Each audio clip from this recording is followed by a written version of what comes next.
Good morning friends.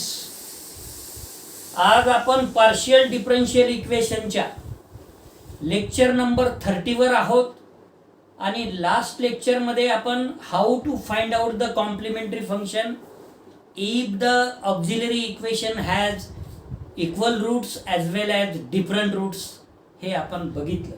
तर त्यावर आज आपण एक्झरसाइज घेणार आहे जे की 9.8 आहे on page number 612. Solve the following equations.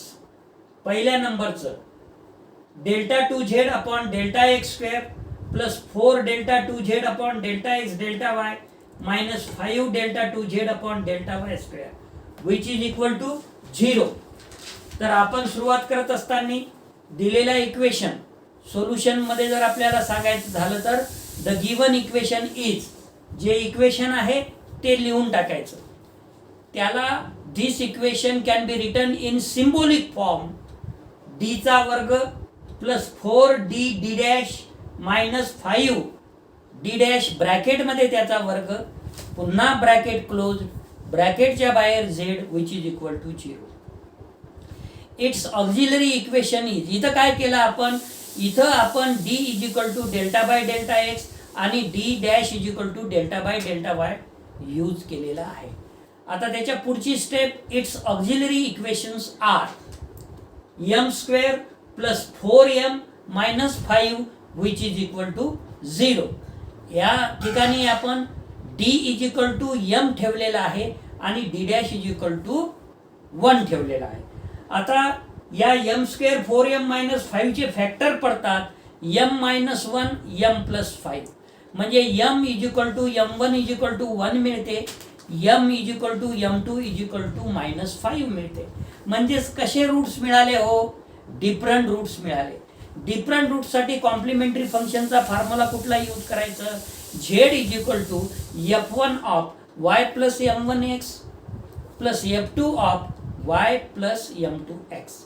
मग m1 आणि m2 ची व्हॅल्यू जर ठेवली तर तुमचा रिझल्ट असेल z is equal to f1 of y plus x plus f2 of y minus 5x. हे झालं पहिलं एक्झाम्पल. आणि wear f1 f2 are arbitrary functions. आता बघू दुसरा एक्झाम्पल काय आहे.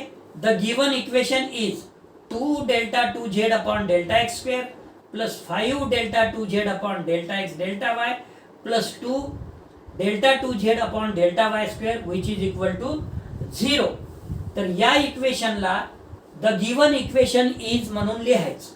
ते लिहिणं झाल्यानंतर इथं आपल्याला 2 ची गरज नाही, म्हणून 2 न जर डिवाइड केलं तर हे इक्वेशन होईल delta 2z upon delta x square plus 5/2 delta 2z upon delta x delta y plus delta 2z upon delta y square which is equal to 0.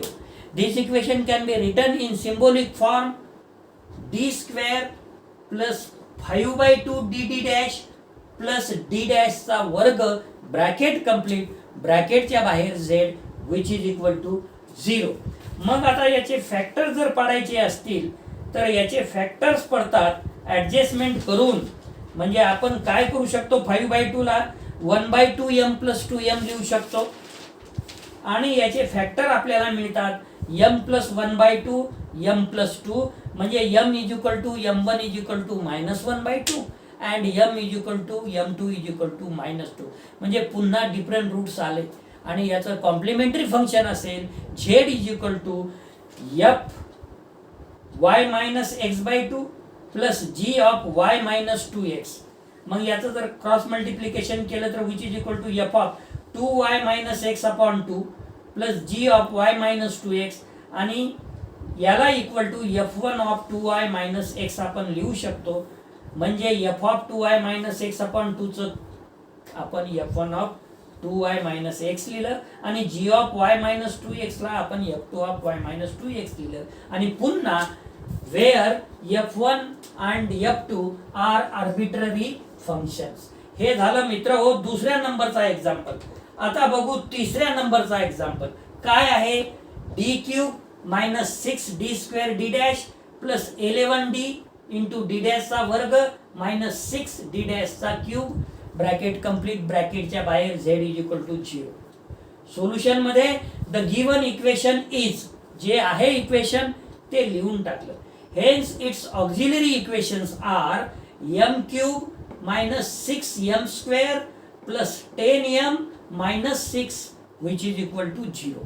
मित्र हो, आतापर्यंत सेकंड डिग्री पॉलिनॉमियलची तुम्हाला इक्वेशन येत होते, इथं थर्ड डिग्री आलं. त्यामुळे तुम्ही जे हायस्कूल लेवलला या पद्धतीनं टेबलच्या मदतीनं जे हे करत होते, रूट्स मिळत होते, ते इथं मिळवणं शक्य नाही. मग तुम्ही हायस्कूल लेवलला एक मेथड, जे की पॉलिनॉमियल चॅप्टर, बहुपदी नावाचा चॅप्टर तुम्ही शिकलेले आहात साधारणतः 9th क्लासला किंवा 8th क्लासला. त्याच्यामध्ये एक तुम्ही मेथड शिकलेले आहात सिंथेटिक डिव्हिजन. आणि तसंही मी तुम्हाला थर्ड सेमिस्टरमध्ये ऑर्डिनरी डिफरन्शियल इक्वेशन मध्ये how to find out the roots of polynomial of third degree.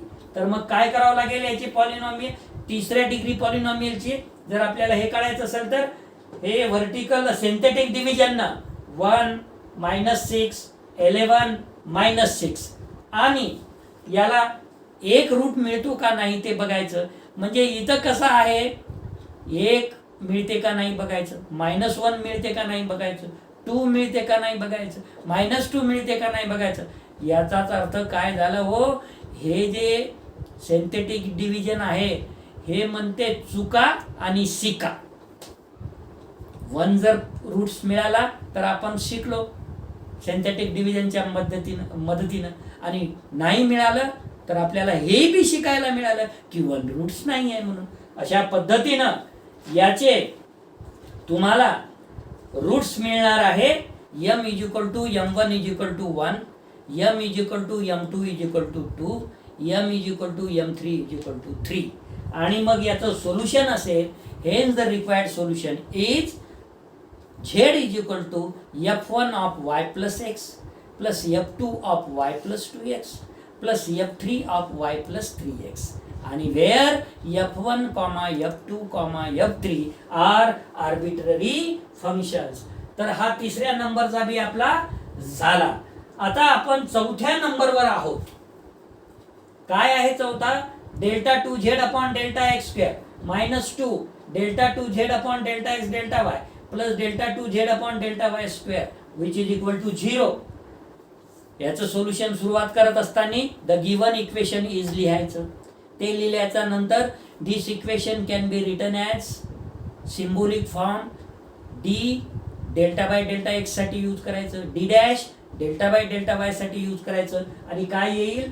डीचा वर्ग minus 2d D dash plus D डॅशचा वर्ग ब्रॅकेट कंप्लीट ब्रॅकेटच्या बाहेर z which is equal to 0. आणि it's auxiliary equations are m square minus 2m plus 1 which is equal to 0. इथं काय केलं हो आपण?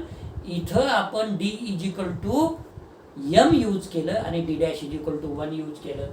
परंतु हे तर परफेक्ट स्क्वेअर आहे. कशाचा हो? d मायनस 1 चा वर्ग. कशाचा? सॉरी m मायनस 1 चा वर्ग. म्हणजे m इज इक्वल टू काय आलं? 1 1 रिपीटेड रूट्स, इक्वल रूट्स. म्हणजे m is equal to m1 is equal to m2 is equal to 1. आणि याचं complementary function z is equal to आपल्याला मिळेल f1 of y plus x plus x f2 of y plus x.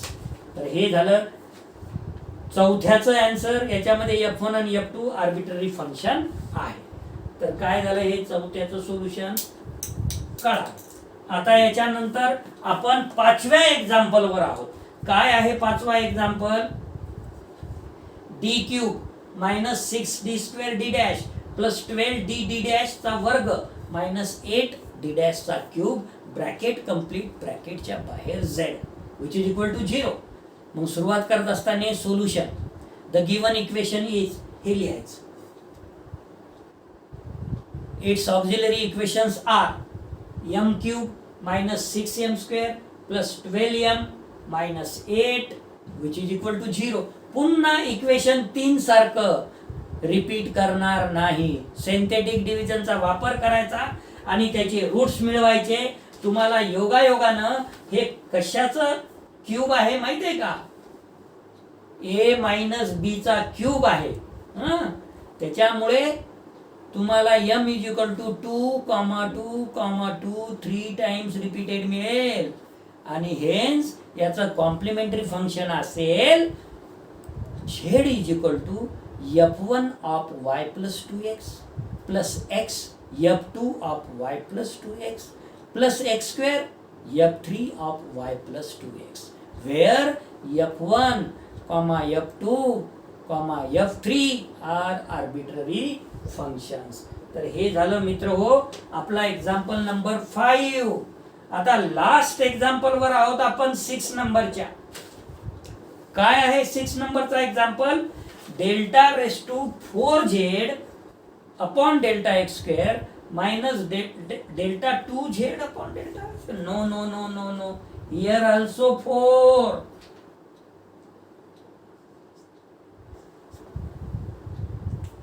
The given equation is delta 4z upon delta x square minus delta 4z upon delta y square which is equal to 0. This equation can be written in symbolic form. D raised to 4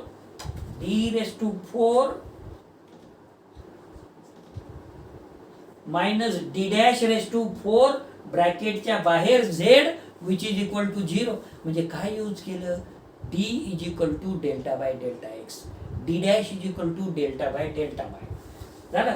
its auxiliary equations are किंवा is m ला घात 4 minus 1 which is equal to 0. म्हणजे इथं काय use केलं? d is equal to m, d dash is equal to 1 आणि m raised to 4 minus 1 ला तुम्ही काय लिहू शकता? m चा वर्ग minus 1 एका फॅक्टर मध्ये आणि दुसऱ्या ब्रॅकेट मध्ये m square plus 1 which is equal to 0. मग या m स्क्वेअर मायनस 1 ला काय म्हणू शकता? m मायनस 1 m प्लस 1 आणि त्याला m स्क्वेअर प्लस 1 ला m square is equal to minus 1 m square is equal to i square m is equal to plus minus i. म्हणजे 4 रूट्स मिळाले. मिळणारच की हो, 4th डिग्री आहे ना पॉलिनॉमियल. मग काय काय मिळालं? m is equal to m1 is equal to 1, m is equal to m2 is equal to minus 1, m is equal to m3 is equal to I and m is equal to m4 is equal to minus I. मग तुमचं solution काय असेल? the complementary function is z is equal to f1 of y plus x plus f2 of y minus x plus f3 of y plus ix plus f4 of y minus ix where f1, f2, f3, f4 are arbitrary functions. मित्र हो, हे झाला आपला 6 नंबरचा example.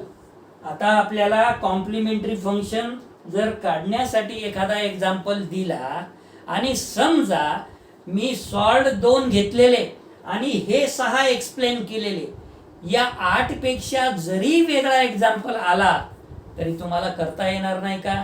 Definite करता येईल. तर तुम्ही ते करू शकता. तुम्ही त्याची प्रॅक्टिस करा. हे सगळे उदाहरण तुम्ही सोडवून लिहून बघा. आज आपण या लेक्चरसाठी इथेच थांबणार आहे. धन्यवाद.